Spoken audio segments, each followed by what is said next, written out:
Hi, this is Sapphire, and you're listening to Harv Roman and the Club Kids.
AM 1590 WCGO Radio in Chicago, where Chicago goes for Club Kids Radio and Celebrity Hotline Conversations.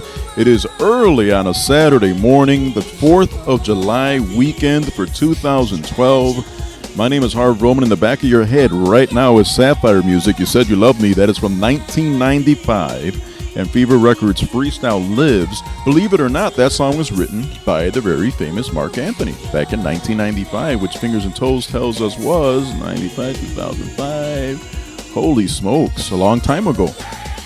Anyway, it's the 4th of July weekend, right? Even though 4th of July was on a Wednesday, so you could have said the past weekend was 4th of July weekend, or you could say that this weekend is 4th of July weekend, and we're talking about fireworks, and we're talking about firecrackers, and I'm thinking freestyle fire.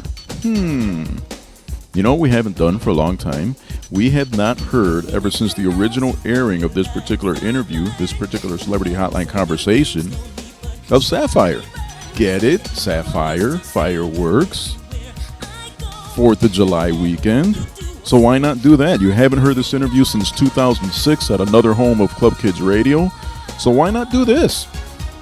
Words and music, Celebrity Hotline, Sapphire, ¿por qué no? The Celebrity Hotline we go, ladies and gentlemen, Sapphire, yay, sitting ovation, how are you? Oh, hi, how are you, Harv? I'm doing okay. How's it going over there in my favorite city? Well, for a little while we were suffering through a drama of a disconnected phone line in studio because there's been flooding and they had no phone people available. But I was able to get that taken care of. And then, of course, you had your real life that you had to deal with, and now we finally have been able to get along. But now the weather's fine. I guess the rain is over. I love it over there. I love Chicago. That's one of my favorite places to visit. You know, and it's an interesting thing that you say that because you really don't perform as much as you used to, but Studio 63 must have done something for you a couple years ago. Well, I got to tell you, man, I mean, Juan is such a wonderful, wonderful guy.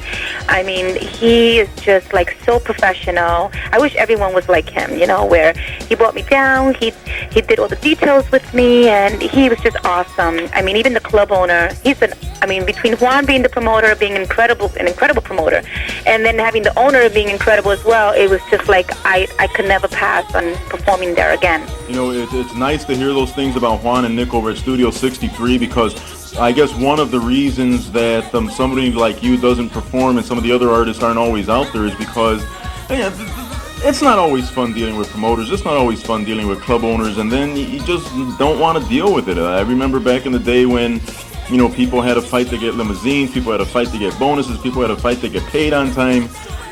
now that you've run into a group where the promoter is honorable and the owner is honest, that's a pretty neat difference, I guess. It's just, it's just being professional, it's very important to me, being that I'm professional. Like, if I get booked to do a show, I mean, I am completely professional. I will call in, my role manager calls in, he tells them, okay, she needs a sound check, I'll do the sound check, I go through the whole procedure. I mean, I want to give the best show possible, so I make sure that I'm professional, so that the people around me have to be professional, and the people I'm working with should be professional. But when someone kind of slacks off and they're kind of giving you the runaround and everything's stressful, I mean, who wants to perform like that? It's just not worth it, and I'm just too old to be dealing with that. I'm not a teenager anymore, and I'm not in the mood to be going all the way to Chicago to deal with stress.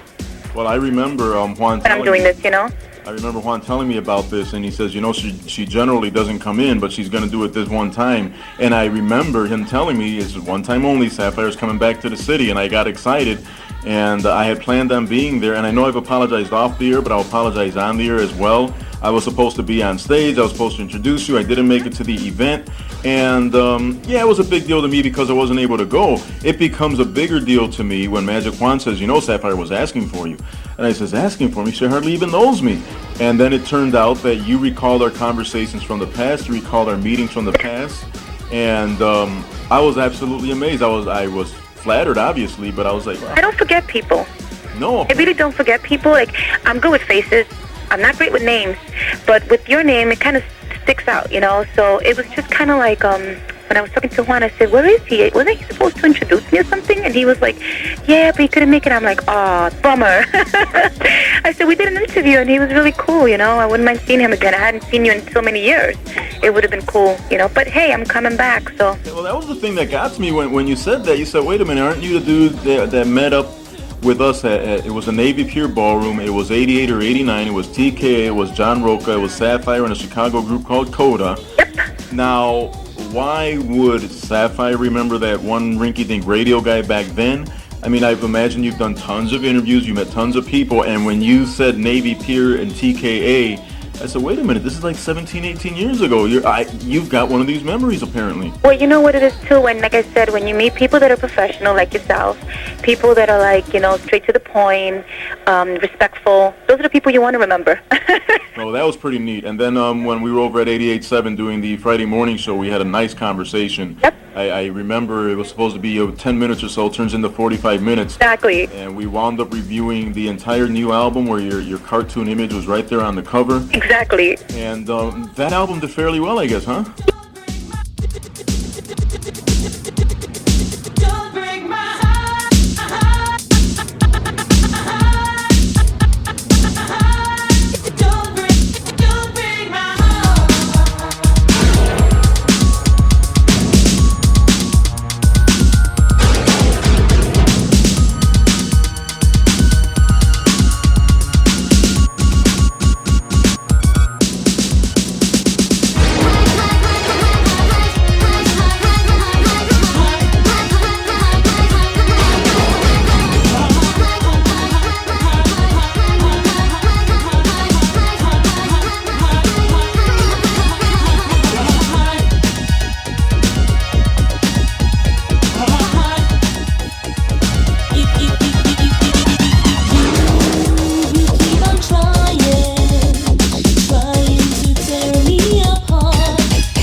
Exactly. And that album did fairly well, I guess, huh? Yeah, it did really good. I mean, I was one of the owners of the record company, and I put it out myself with another partner of mine, and it did fairly well. It's sad because the second single that I was planning to release was Eyes of a Stranger, but the radio stations didn't want to pick that record up. They didn't think it was, would fit their format, which I thought was pretty sad because I thought it was a pretty cool song and that it would have worked on, Yeah, for those of you who are not in the know, back in 2002, Sapphire did a 12-inch, well, I guess I shouldn't say 12-inch anymore because it was 2002. She did a CD single version of Don't Break My Heart 2002, and then it was followed by an album which was kind of the best of, but then you also had different versions of songs, and then you had a couple new songs, the one you did with Cynthia, and you're right, Eyes of a Stranger was on that album as well. Yes, it was. And the thing was that I really loved that song, and I thought it was a pretty cool song, and I thought the radio would have picked it up, but unfortunately they didn't think it would fit their format, and like I was saying, they just weren't interested in picking the song up and playing it, and they didn't even give it a shot. Yeah, well, that's a shame because Billboard magazine had reviewed it, and Billboard had turned it into one of their breakout songs. Yeah, they really enjoyed that song. I mean, that was a pretty aggressive song and really outgoing, and I thought it would have worked at the time. I mean, now it's a whole different game. That's right. So you got to do a little reggaeton beats, and you got to start talking about things that you may not want to talk about. You got your kids involved, and they'll be listening to the radio, and then you're doing a butt booty reggaeton song. That wouldn't work too well. I mean, no, I respect reggaeton music. Reggaeton music's been around for years. I remember back in 1988 when I was performing in Puerto Rico for Baron Lopez. He did a big concert out there, and I recall that because I met Ivy Queen, and we were supposed to do something together, and she was doing reggaeton back then. So it's not something that it's like a new style. It's always been around. It just didn't quite hit New York like it did a few years. Yeah, when I was going crazy. Back then, with the album expected to do well, and the first single with Cynthia having done well, I remember you saying that the album was a gift, more or less, to your fans. Yes, it was. Actually, a lot of my fans, the ones that come to my shows and stuff like that, they would ask me, hey, how come I can't find your first album, and I can't find your first CD? I want this song and that song, and it's hard to find it, and we have to download it, blah blah blah. So I figured, you know what? Let me give something back to the fans, and let me just give them some of the original songs, which I recut from the very beginning, and then kind of give them some remixes so they can have something to play with. Unfortunately, some of the fans liked it, and some of the fans didn't. I mean, I couldn't please everyone. Well, you know what it is with the freestyle fans that grew up in the 80s, and your music to them was more like the Beatles than anything else. They're so married to the sounds that they grew up with in the late 80s and early 90s that if you do anything that sounds a little different, then you start getting accused of getting away from what made you popular, and they're forgetting that at some point you've got to progress. You've got to come up with sounds that maybe are going to be more suitable to, when that came out in the new millennium. If you would have come out with a sound of the 80s back in 2002, it's nice for the fans that were there in the 80s, but what about the young ones? What about the ones that are in high school now that need a sound to dance to? With the fans, I love my fans to death. But I think the problem is that, like I was... I don't know, if you're a true Sapphire fan, then you would know my sound. You know that I never did songs that sound alike. So my sound was kind of universal because when you listen to Don't Break My Heart, it doesn't sound like Let Me Be the One. Right.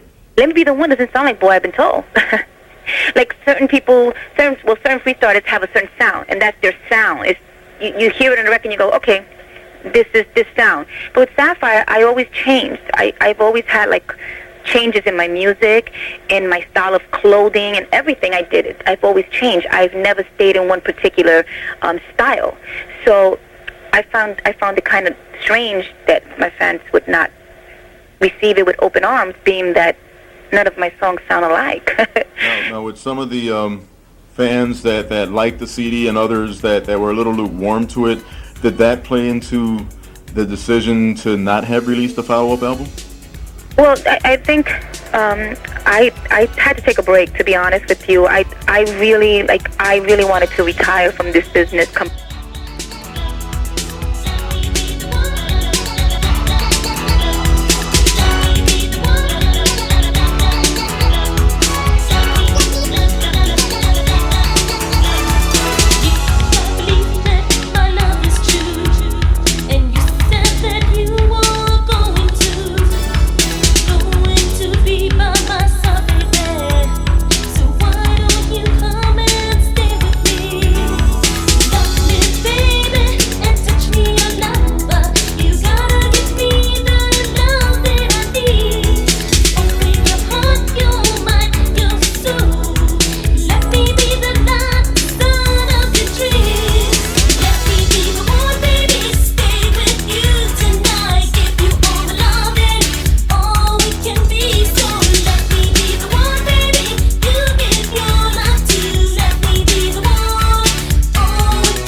I really wanted to retire from this business completely.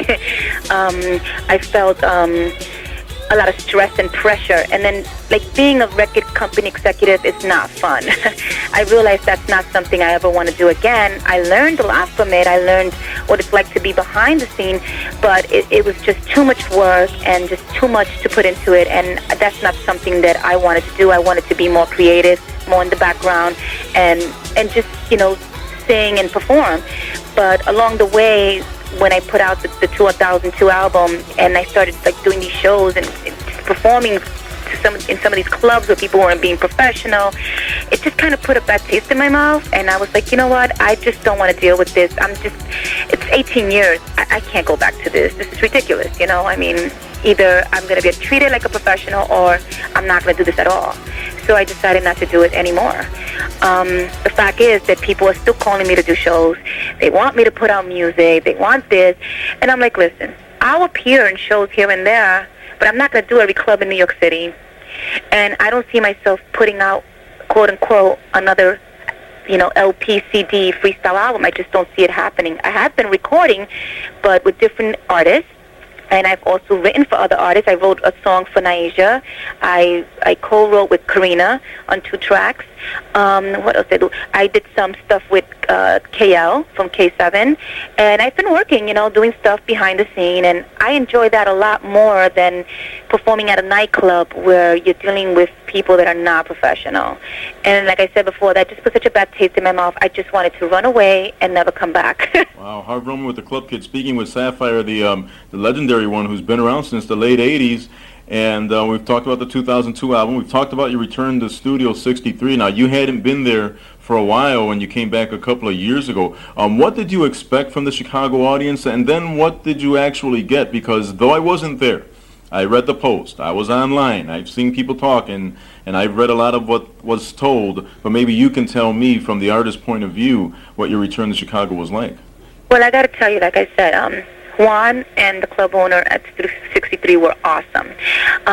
So I already knew this is going to be great. Even if there's 10 people here, this is going to be an awesome night. I just felt it, During the night, when I got there, I looked around. It was nice amount of people in there, and I believe there were like 400 or 500 people, which was really cool, And when I got on stage and I got introduced, the crowd went bananas. They sang every song. They were into me. Now, I'll be honest with you, I didn't expect that. I didn't expect much, The fact was that I didn't think anybody was going to show up. But when I looked around and I saw those people and the way they got into it, it was just so awesome. I mean, I love Chicago, and I know I had a pretty good-sized amount of people that loved me out there. I just didn't realize how much, They will know the lyrics. They will have their records. Everything, man. This one guy had, if I recall, I believe it was a guy. I think it was this one guy had my album, my LP, my first LP, which was so funny. I haven't seen those in years. And he was like moving it around and dancing, and I guess he wanted me to sign it afterwards, which I did. And it was just awesome. And then I stayed and I signed autographs, which I haven't done in a long time, but I came prepared. I bought everything. And it was just awesome. Everybody was just so into the music. They were just reminiscing, and people were coming up to me and hugging me. They were like, oh my God, we love you, you're awesome. So it was just a great vibe, and that's why I would come back to do what I do. Because I love what I do, but it has to be in the right setting. That has got to be an awesome feeling to have people smuggling in 12-inch records, which you can't find anymore. No, it was so funny. I was like, oh, wow, that's so cool. Because I've seen that, and then the stories that I hear when I'm hosting a radio show or when I'm on stage hosting events, they will tell me what they were doing, where they were going, what they were wearing back in 1990 when Thinking of You came out, and we named our baby Sapphire or something like that. Oh my God, no way, that's so cool. How does that feel to know that you had an impact that, there's really no way for you to know exactly the type of impact you've had, but when you hear those types of stories, what does that do for you?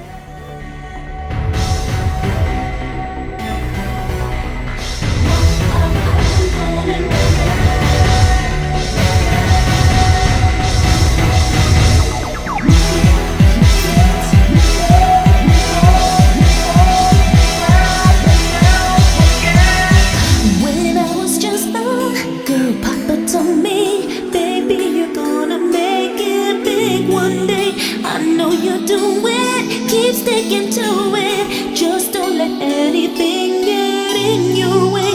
I'm searching for the star above.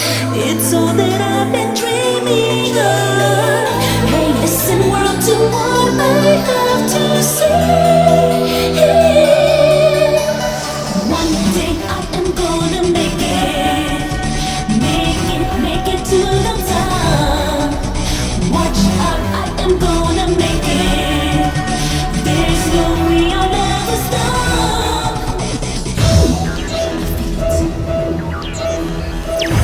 Don't need a sermon, 'cause I'm determined to take control of my own destiny. My soul's on fire with such desire to show just how good I can really be. When fate comes knocking at my door, I'll walk right through it, not knowing what's in store. I'm ready anytime, please, any day. One day I am gonna make it to the top. Watch out, I am gonna make it. There's no way I'll never stop. One day I am gonna make it to the top. Watch out, I am gonna make it. There's no way I'll never stop. There comes a time in each one of our lives when we must stand and shine. My time is me, I won't let it slip away. Oh no, oh no, oh no,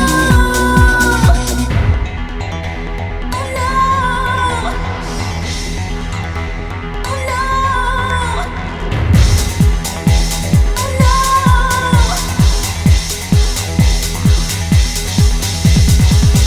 I am the kind of young lady who knows just what she wants and knows just what to do.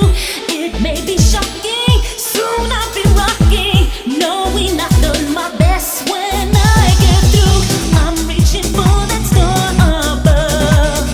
It's all that I've been dreaming of. I gotta tell you, man, I always thank God. You know, He blessed me, and I am blessed, and I'm glad that I can share this with other people, and that I can bless people the way I've been blessed. I'm so touched that anyone would even want to name their child after me. I mean, that's just like an honor, I guess. You know, it's just wonderful. Well, you know that that's not the only one. You set a tone in terms of your style, because if you go back to the album covers, I mean, your kids, when they see these, are going to say, ooh, what were you wearing? Like the butterfly hat that I never stopped hearing. Exactly. Make fun of. It was Oh, my eyebrows. I remember someone was calling me unibrows. It was so funny. I mean, like I said, I've gone through every style of change in music and every style in clothing, some hair, everything. I love change. It's funny because I do want to make the event that's coming up at Studio 63 on the 23rd, and I do plan on being there. They stuck my name on the flyer, so I guess I have to show up.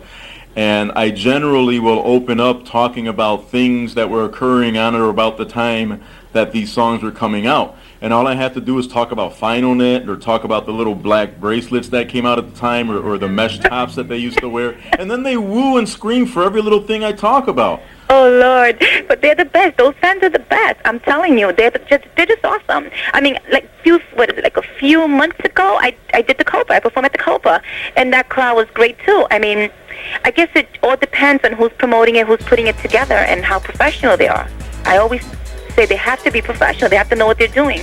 And Magic Juan, he just knows what he's doing. He absolutely does. Let's talk a little bit about, real life stuff, because there are artists that came up with you, people that were on the same label as you, people that were on the same music video shows and Downtown Julie Brown and everything back then, that some were caught kind of in a web or in bad contracts or bad personnel decisions or whatever have you.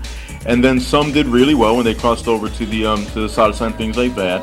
You seem to, from that point until now, have managed to make whatever transitions you've been able to make, and we really haven't read any negative stories. We haven't heard anything. We haven't said, well, she's on Skid Row and she has no money and she's playing shows for $80. Yeah. Well, see, the thing with me was, let me tell you, in the beginning of my career, I made some really bad moves. I mean, I think everyone does in the beginning. But along the way, I caught on. And I really caught on, and I started making wise decisions. I did go to court. I did fight for what I felt was mine. A lot of the songs that I did write, like Thinking of You and Let Me Be the One, that I still publishing on those songs. I went and fought and went to court, and I won. So, I mean, I'm a true believer in you have to learn the business. You have to educate yourself. You have to know what you're getting yourself into. When I first entered the business, I was very young. I was 17, 16. I didn't know what I was getting myself into. As I got older, I got wiser. You know, time, you get older, you get wiser.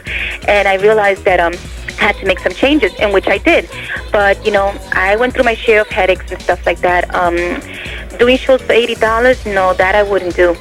No, but I mean, I don't knock anybody that does it, because you know what? If that's your survival mode, then by all means, you go for it. You know, I mean, you should never look down to someone who's trying to make money in the correct way. You know, if they're out there performing and giving you what you want to listen to, what you want to hear, and they're doing it in a positive way, then by all means, let that person do what they have to do to earn their money. I haven't had a job, a 9-to-5, in 18 years. Do I disrespect someone that does? No, of course not.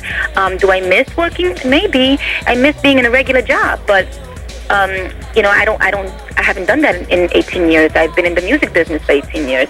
I've survived in the music business for 18 years. yeah, I guess that was Money in the music business for 18 years. So I guess maybe I'm one of the unique ones that managed to, you know, catch on early on, that I'm in a position now where I don't have to look back and feel like I have to do this or do this to survive. I can pick and choose now where I want to be at. Well, I guess that's what my point was. I mean, you've managed to survive. You've landed on your feet. You've done, you know, real life stuff. You know, you've had family, and you know, a lot of stories that are out there. You know, people end up struggling. People end up not managing. It's so tough, well. and it's sad, because a lot of my fellow artists, you know, that I've had work with in the past, or that I've done, you know, shows with in the past, or even co-written with. I mean, yeah, some of them are not doing too well, but you know what? They're still out there. They're still working. They're still trying to make it happen. And I got to applaud that. I'm like, you know what? By all means, you'll have 150% support.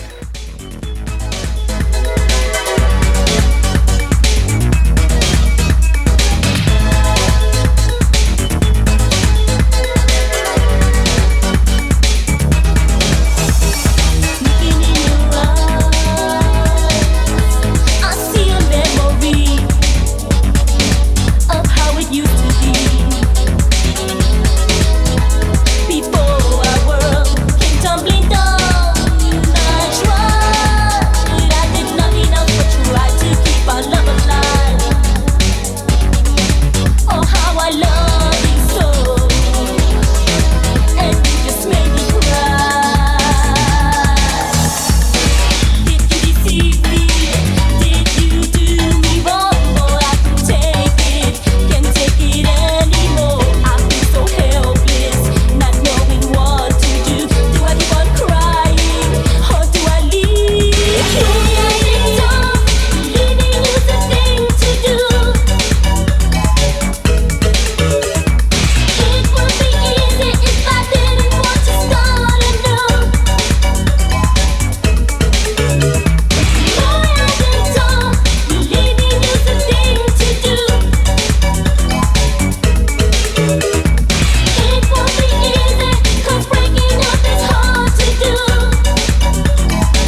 Oh man, what a classic killer cut right here at 1590 AM WCGO in Chicago, where Chicago goes for Saturday morning Club Kids Radio and Celebrity Hotline Conversations this Saturday morning.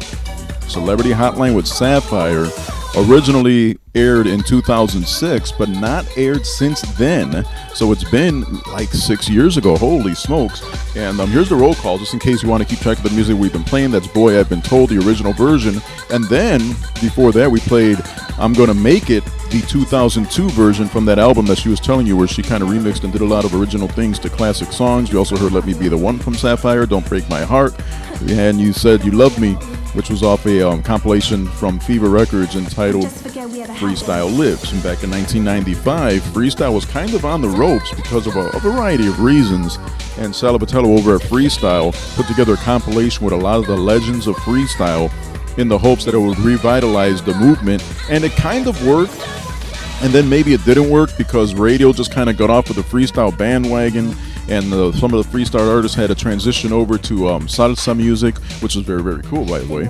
And radio just kind of, jumped on the next new thing. And so it kind of left a lot of the freestyle artists going, what happened? They used to play us and now they don't.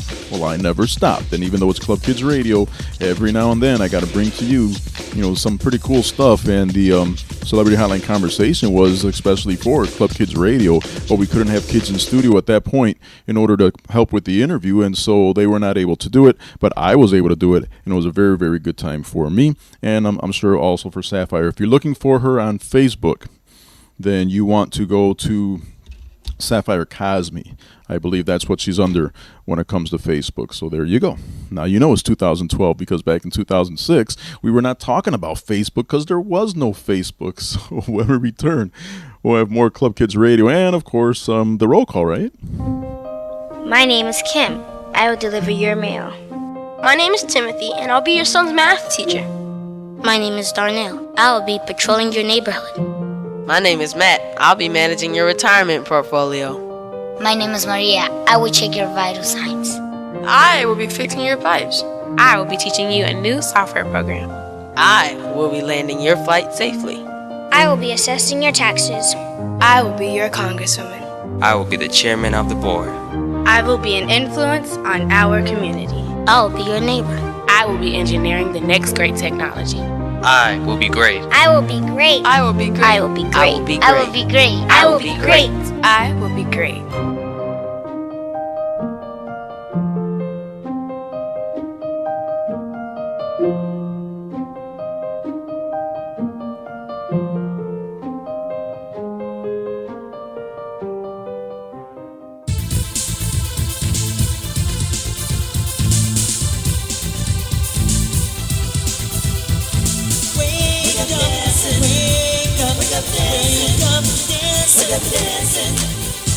Wake up, wake up, dancing. Wake up, dancing. Harv Roman's gonna make you dance. Wake up, dancing. Wake up, dancing. Wake up, Harv Roman's gonna make you dance. That's me right here at 1590 AM, also 1590wcgo.com. And if you miss any of this, run over to www.wakeupdancing.com and you'll be able to hear this entire broadcast whenever you feel like it. Just clickety-click, just like this. I call it a scroll call as opposed to a roll call because we're on the computer and I go on the Facebook and everybody checks in and clicks in and wants to see how things are going, gives us opinions and participates in that way. So it's kind of chatting during the program, which is a pretty cool live feeling, isn't it? So, wow, lots of action on the Facebook this week from Dino and Mari and Sabrina and Lorna, Triana, or Treaty as I call her, Sarah, Primitivo, Cora, Yvette, and Al, Jamal, Susie, Chrissy, Kyla, Maria, Elena, Alexandra, Judy, Monica, Diana, Sandy, Anita with her Pride shirts. I got to get one of those. Christina and Jimmy in Philadelphia, also Louie in New York, Tony, another Louie in Florida, Julia, Tammy, Natalie, Carlos. Am I not reading my... Can I not read that? Does it say Marcy? Oh, Marae. Yeah, we've been playing her music, and she checked in during the week just to say thanks.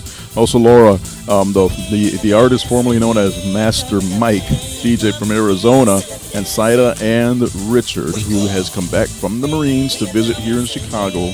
And sitting ovation from Richard. I knew him since he was what was it, 8 or 9 years old, and now he's a big, powerful Marine. So welcome back home, and thanks for everything that you're doing for us, especially on the 4th of July weekend, because, you know, that's one of those holidays that everybody wants to think about fireworks and things like that.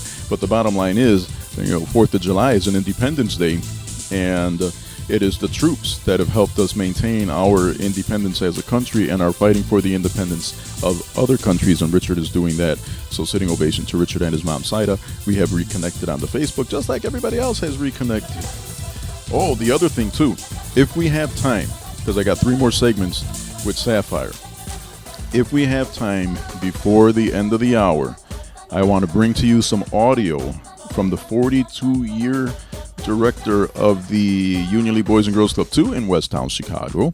We recorded the audio, and I wanted you to hear the ceremony of when they put up the street in the name of Leo V. Barron, my mentor, my former boss. If we've got time, we'll play it this Saturday. So, you know, then we'll just have to play it next Saturday.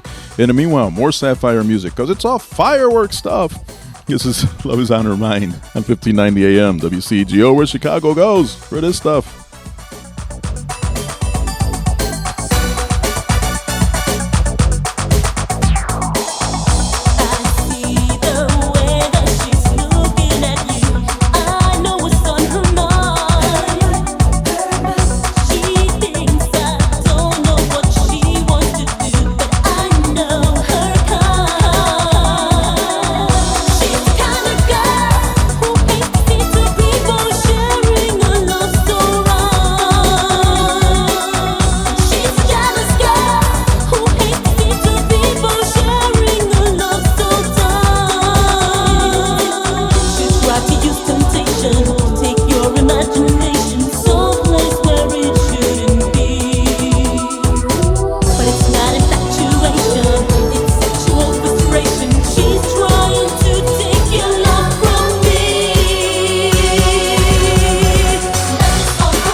I actually co-wrote a song for the Cover Girls as well, for Evelyn, the Cover Girls. And, you know, it's just the way I am. You know, I think being a writer is very important, too. I mean, I think having your publishing company and making, again, you know, the right choices when it comes to your business, it's what's going to reflect later on in the future in what you're going to end up with and what you're not, you know? That is so refreshing to hear. You know, you're articulate, you've learned some lessons, and I guess you did stub your toe every now and then, but, you know, you're... Give advice to anyone that wants it. Like, I've had artists come up to me and go, what do you think? I said, well, you know, I'm not perfect. I may not make all the right decisions, but I can tell you that there's certain things that I do know what's right and wrong. And I've had given advice to a few people that have taken it, and they've moved on to do great things. Right. So, you know, it's just the way it goes. When you think back on your career that goes back almost 20 years now in the business, what are some of the things that you're proud of and that you take to bed with you every night when you think about your career? Well, I think one of the most. Let me think here. Let me think. Wow, wait a minute. Actually, you know what? Yeah, there was one time which I can actually sit here and go, I am so proud of this day. It was, my mom doesn't go to any of my shows. Actually, she's only been to one show, and that's the show I did at the Beacon Theater. I got nominated for 6 awards that night with Debbie Gibson and Tiffany, and I remember performing at the Beacon Theater, getting nominated for 6 awards. I had this big article at the Daily News. They gave me the whole page, and they were talking about me, and my father was there, my mom, my whole family was there, and it was wonderful because they were announcing, the artist, and then they announced me, and I went and I performed with a live band. I did Thinking of You with a live band, and my mother got to see that, and that was so special to me, and I felt that was like one of the most important days of my life and my career. Like I finally did something, It finally hit. Okay, Wilma, you did something positive. You did something correct. So I would have to say that would be one of the most days that I remember and recall, and just and I can't forget that day. That was just important to me. That is pretty neat because with all the accolades available to you, Grammy nominations and Billboard awards and things like that, you tell a story where above and beyond all of that, Mom watching me perform, Mom being proud of me being able to do something with Mom in the audience, that's what sticks with you most. Yeah, I mean, even though I was nominated, I did take some awards home that helped. But I think my mom just being there was a very touchy moment for me, and just singing the song that I wrote for her brother who passed was just overwhelming. Well, that's so cool because the show now revolves around the kids from the Union Boys and Girls Clubs, and I let them introduce songs and let them conduct interviews. If we were live on a Sunday, you would have met some of them. And unfortunately, the relationships between kids and their parents these days aren't as they should be. I was watching Ellen DeGeneres just a little while ago. Yeah. The Rock was on Ellen DeGeneres, and she asked him a question that was similar, and he talked about the last time he got arrested that she cried and didn't say any words. He was arrested, I guess, 9 times by the time he was 17. And he said at that moment, when she cried and said nothing to him, compared to all the other times where he got his lectures and whatever else, he said, this is when I decided I need a relationship with my parents. I need to make them proud of me. I'm not going to goof up again. And you've got a relationship with Mom, which is similar in that you've made her proud.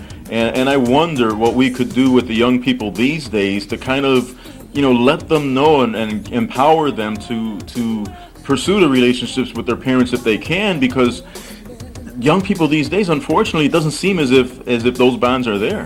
But I think the problem also begins with the parent. What happens is, like myself, I have a child. I have a 6-year-old, and I tend to sometimes be a little headstrong with him, and like, you can't do this, you can't do that, or you're not allowed to do this. And I realized he's just a child. And I was a child one time. And that's the way I was acting when I was his age. So basically, sometimes you have to kind of like sit back and go, well, you know what? He's a child. Let me just hear him out. Let's see what he has to say. Because most of the time when you're tired and you're a parent, you're working 9 to 5, you come home, you're like, okay, whatever. Just do your homework, go home. Go to sleep, and that's it. I don't want to hear it anymore.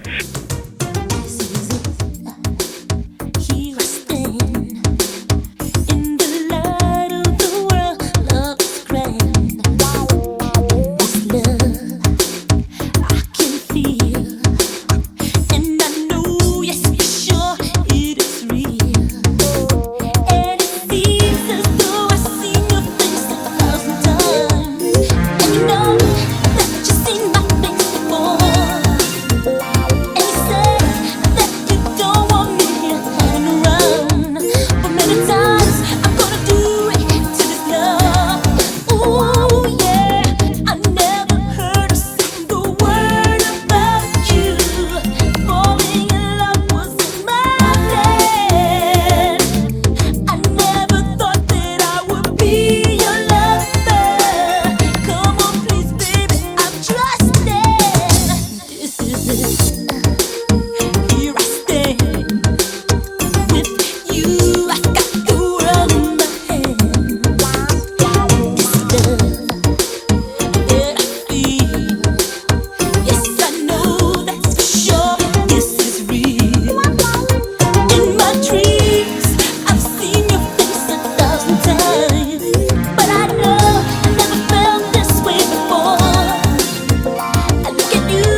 And that's pretty much what parents do. I mean, they love their kids, but they just don't have the time.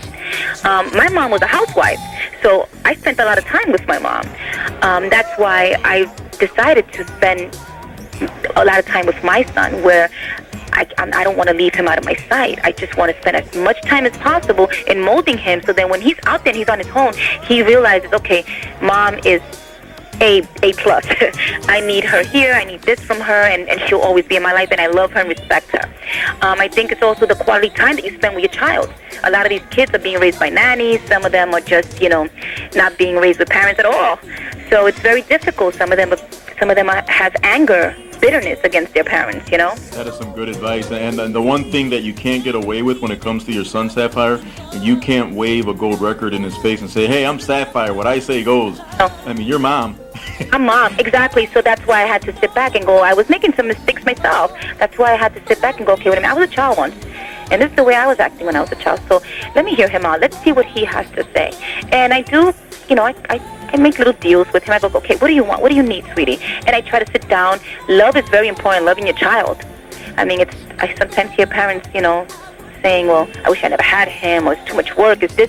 Well, life is all about work. As a club director, I've seen the same thing with parents, and it bothers me so much when you've been blessed in that way. Are you kidding me? My child is a blessing in my life. I don't think I could live without my child. And just, like I said, just being around him and just trying to guide him and showing him positive things. Again, there's going to be negative things. He lives, this is the real world. But I do try to guide him in a positive way by telling him this is good, this is bad, these are the choices you're going to have to make. And I think by molding him as a child, as he get older, he'll sit back and remember all these days and go, I had a good life, That is pretty neat. Before we go, Sapphire, because I know your time is short, even though we've been spending quite a bit of time talking. This week, kind of a tough week in New York. Monday was September 11th. And 5 years ago, all this insanity happens, and this is where you're from. Yeah.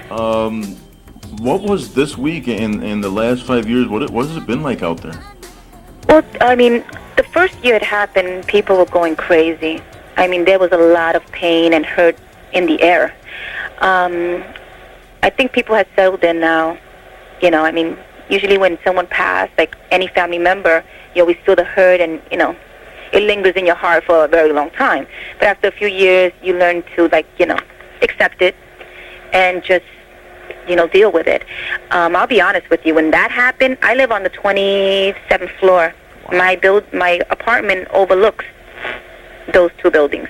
And when that happened, I saw them coming down. Oh, no. And it was heart-wrenching.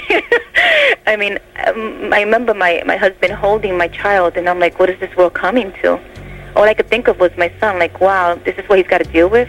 That's a scary thing to think about, because your son is just about a year old when all this goes down, and you're right, you start going, boy, what's he going to have to go through? Yeah, what is he going to go through? It was just awful, but I didn't get to go down there on the 11th. I know they had a ceremony, but I didn't get to go. But I'm sure that a lot of people have come to terms with it. It's always gonna be hard. I mean, every time a year goes by and this, they have to think back about what happened. It's always going to be hard, But I think everybody has come to terms and they're dealing with that. Yeah, when I talk to kids about it, I try to talk to them about the lessons learned, and I try to tell them that, nothing is guaranteed. You think you're having a bad day now, guess what happened 5 years ago? Just, get through it and try not to focus so much on the negative stuff that you believe you're going through, because for something like that to happen, it'll jolt your reality, and I guess that's one of the lessons I try to get to the kids. That's important. Listen, I was standing waiting for the light to change across the street. This happened to me recently, and there was this one lady, and she was just complaining about the bus and complaining about this. She was so miserable, and she was, I just came out of the hospital, I had a stroke, blah, blah, blah. And I'm like, wow, you've been through all of that? I said, sweetie, you should really take it easy, and you know what? Just live the moment. You're wasting too much time hating everything around you. And it's sad, because life's so beautiful. You don't know what can happen to you tomorrow or even right now.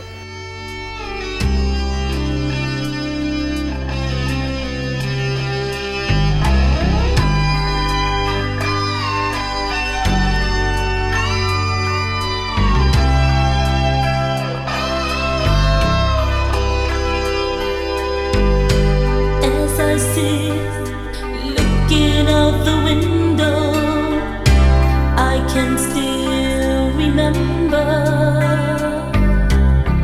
They called me to tell me you went away. It was such a cold day. On that Sunday morning, it came without a warning, and all that pain I felt inside, I just can't forget you. I'm feeling so alone. Though many times I tried, can't get you off my mind. I'm thinking of you. Wonder where you are tonight. I wish that I could hold you tight. I'm thinking of you. I wish you could stay, but you're so far away, so far away. You know what it is? That's important. Listen, I was standing waiting for the light to change across the street. This happened to me recently. And there was this one lady, and she was just complaining about the bus and complaining about this. She was so miserable. And she goes, I just came out of the hospital. I had a stroke, blah, blah, blah. And I'm like, wow, you've been through all of that? I said, you know, sweetie, you should really take it easy. And you know what? Just live the moment. You're wasting too much time hating everything around you. And it's sad because life's so beautiful. You know, you don't know what could happen to you tomorrow or even right now. Look at you, just had a stroke, you know? I said, you should just enjoy life for what it is, and when the bus gets here, the bus gets here. And she was like, oh my God, thank you so much. You just made me feel so much better.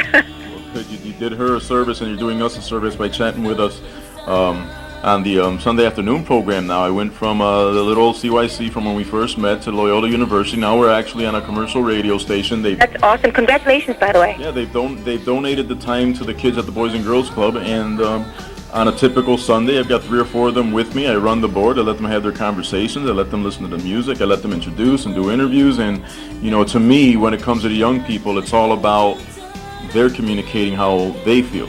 Well, see, I always knew you were a good guy. Yeah, well, I got you fooled. No, you're a good guy. Anybody that loves kids, they're good guys. Next Saturday, Sapphire returns in Studio 63. I missed it the first time, so what should I expect the second time? Well, I actually changed my show again. Every time I'm doing a club twice, I have to change the show tape. So I went in, I changed it up a little bit. I have a little surprises here and there. And, you know, just come down. Well, I do intend to, and I do intend to pay attention and take notes and report on everything that happens, because as many people as are going to be there, there'll be, you know, tons more that probably want to be there and relive some of those days of the old what was the old Tony Moran show where he played all your videos? Second Generation. You look like you had a blast when you were doing those video shoots. I know it's work, but it looked like you were having fun. I got to tell you, my favorite video was Gonna Make It. I had so much fun recording that video. Made Up My Mind was a little bit of a pain. That video took 3 days, and just, it was so much work. But Gonna Make It was just so much fun. I was at a park with kids. We were dancing, laughing, goofing. It was just like, you know, just a great video. And when I think of you, it almost sounds like that song was, I don't want to say heart-wrenching, but it almost sounds like it hurt. It was a heart-wrenching song. I did write it for my uncle who passed away from AIDS at a time where people would just forget about it. They were like, don't come near me, type of thing. And unfortunately, he didn't get to stick around, you know, when the medication came in and all the new stuff they found to help, you know, maintain the disease from getting any worse. Right. Well, now we have to hope that it doesn't become one of those situations where it was the focus at that time, and now new things are being talked about, because there still is not a cure. There are still people that are suffering. Yes. And there's still ways that you can support a disease that maybe 20 years ago was something that everybody talks about. Oh, forget about it. 20 years ago, they wouldn't even come near you. Mm-hmm. They wouldn't even come near you. They wouldn't even, like, you were poisoned. But, yeah, I wrote that for him. And I don't really like singing that song, and I normally don't sing it at clubs. But I did perform it at Studio 63. And I plan to do it again if they want me to. But I really normally I don't perform that at clubs. If it were up to them, you'd never get off stage. No, I think they were ready for me to get off after thinking of you. People get really sad from that song, and so do I. So And most. it's not a simple song to sing, especially at a club. No, I know, and like I say, when you listen to the recording, you can tell how heart-wrenching it may have been. And I remember at a vital point years ago when somebody important to me passed away, and that was the song that I used as a tribute on the radio. I did an essay, and because she was a public figure, even though she was in the family, I read the essay that was in the newspaper, and then we played the song, and we got some phone calls, and you know, it is one of those songs that are touching, but to you, it's a lot more personal. A lot of people actually, you know, have written to me and actually have told me about someone they've lost and how they played the song and, you know, how the song meant a lot to them. So, I mean, isn't that what music is about, right? Yeah, absolutely. Well, I can't wait to see you again a week from now, watching you perform Up there. I'm excited. I will be there. So we'll be able to catch up again, see each other for the first time since the old Navy Pier Ballroom. Yes. And now when you go to Navy Pier, you don't recognize it. There's a giant Ferris wheel. And it was a week ago, 5 years ago. Harv Roman again here at 1590 AM. My thanks to Sapphire. We've got to give her a sitting ovation. And I still have about 3 minutes worth of conversation to run. But we're bumping up on time in terms of the top of the hour. So we heard right now in the back of your head, Don't Break My Heart, the 2002 version. It was 10 years ago since her last album.